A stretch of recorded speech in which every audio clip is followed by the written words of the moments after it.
কি বলেছিলিস ভাই? এটা আইপিএল নয়, এটা আন্তর্জাতিক ম্যাচ। তুমি বাড়ি যাও।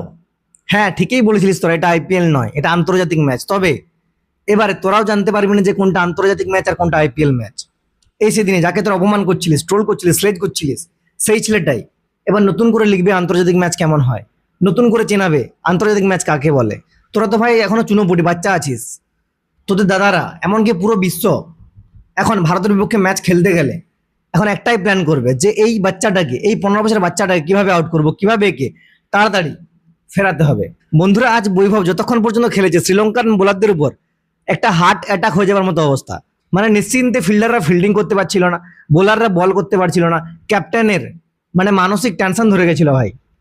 প্রথম 11টা বলে 50 রান, একটা বল ডট ছিল, 5টা বলে ছক্কা, 5টা বলে 4। মানে এটা একটা অকল্পনীয়, একটা অভাবনীয় ইনিংস। আর 11 বলে 50, এটাই কিন্তু লিস্ট এ ক্রিকেটের সবচেয়ে দ্রুততম 50 রান। যুবরাজের রেকর্ড কিন্তু ভেঙে দিয়েছে, 12 বলে 50 ছিল।